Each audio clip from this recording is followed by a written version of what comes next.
কিন্তু একটা জিনিস সেটা হচ্ছে যে মানে প্রত্যেকটা মানুষের জীবনে যাতে আমাদের এই অর্থনৈতিক পরিকল্পনা বলেন, আর্থসামাজিক পরিকল্পনা কিংবা যেটাকে সামগ্রিকভাবে রাজনৈতিক অর্থনীতি আমরা বলতে পারি, সেটার প্রভাব যাতে পড়ে এবং সেইটা ঘটবে অর্থনৈতিক ডেমোক্রেটাইজেশন বা গণতন্ত্রের মাধ্যমে।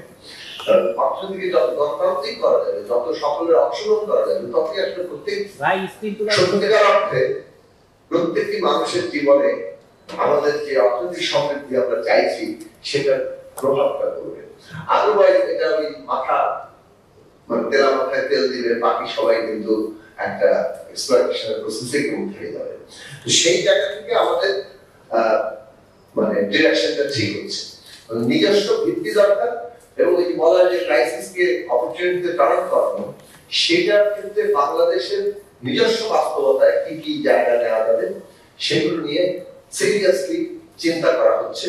এবং সেই কারণেই আমরা একদিকে যেমন পরিকল্পনা আছে নিজের সরকারের, তেমনি সরকার আসলে আমাদের দেশে যারা চিন্তা করেন স্টেক হোল্ডার্স, তাদের সাথে একটা ক্লোজ এঙ্গেজমেন্ট মানে এবং কনভারসেশন জারি রাখতে চাচ্ছে। কারণ আমরাই একমাত্র ঠিক এভাবে মানে বিষয়টা আমরা মোটেই দেখছি না। অন্যদিকে আরেকটা বিষয় যুক্ত যে জাতীয় সংকটে আমরা পড়েছি, যেটা একটা বৈশ্বিক সংকটের কারণে, সেটা আসলে কেবলমাত্র সরকারের একটা দায় নয়, এটা একটা জাতীয় সমস্যা। এটা আমাদের দ্বারা সৃষ্ট একদিকে আমাদের অতীতের, কিন্তু যে নতুন বৈশ্বিক বৈরী পরিস্থিতি তৈরি হচ্ছে সেটা আমাদের দ্বারা সৃষ্ট না। ফলে এই নতুন বৈশ্বিক বৈরী পরিস্থিতির প্রভাবে যে আমাদের সম্পর্কগুলো আরো বেড়ে গেল, এইটা মোকাবেলা করা একটা জাতীয় কর্তব্য বটে এবং সেখানে জাতীয় অংশগ্রহণের জন্য মানে সরকার সবাইকে যুক্ত করতে চাইছে।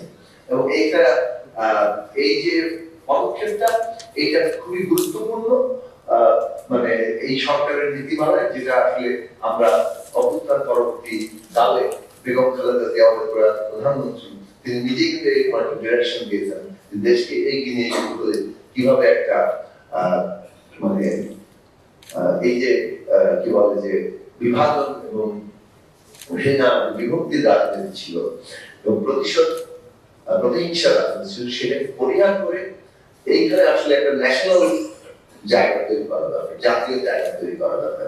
সেটার একটা পদক্ষেপে আজকে আমরা বলবো যে আমাদের মাননীয় উপদেষ্টা, আমাদের মাননীয় মন্ত্রী মহোদয় এবং উদ্যোগে আজকে যে এই আলোচনাটা হয়েছে, এই আলোচনাটা আসলে ঠিক একটা ফর্মালিটি না, বরং আমরা আজকে কিছুটা সূত্রপাত করেছি মাত্র, কিন্তু এটা একদম মানে এই অ্যাডভাইজারি কমিটি ক্লোজলি এনগেজ থাকবে আগামী 2 মাস, যাতে করে আমরা বাজেটের সাথে সাথে আমাদের এই স্ট্র্যাটেজিক ফ্রেমওয়ার্ক আপনাদের সামনে হাজির করতে পারি। তো আমার মনে হয় যেহেতু আমাদের কাজ আছে এবং মাননীয় উপদেষ্টার কাজ আছে, একটা কথা আমার মনে হয় মাননীয় উপদেষ্টা বলেছেন যে এই কথাটা শুরু করেও কি আবার একটু ইলাবোরেট করতে পারবি। একটা বড় গুরুত্বপূর্ণ জায়গা হবে যে আমাদের নিজেদের যে জ্বালানির উৎসগুলো আছে সেটাকে যথাসম্ভব দ্রুততম সময়ের মধ্যে এক্সপ্লোর করা।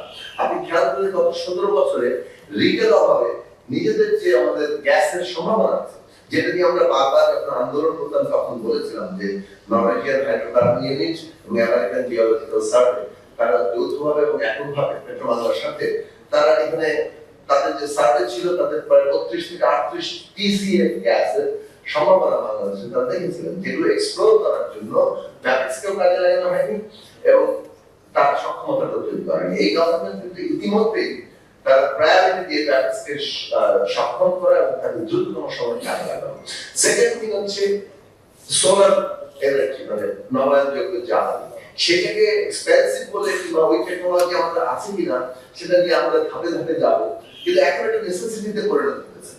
ফলে দেখেন বাংলাদেশ কিন্তু এই সংকটকালে একটা দ্রুত শিফট করতে পারে মানে কি বলে অনবায়নযোগ্য জ্বালানি থেকে নবায়নযোগ্য জ্বালানির ক্ষেত্রে নির্ভরতার দিক থেকে। এইগুলো হচ্ছে একটা টার্নিং সিচুয়েশন যে আমরা আসলে আমাদের নিজেদের জায়গাগুলো কতগুলো তৈরি করছি, প্লাস ওই যে কথাটা গুরুত্বপূর্ণ যে আমাদের ক্যাপাসিটি অফ স্টোরেজ এগুলো বাড়ানো,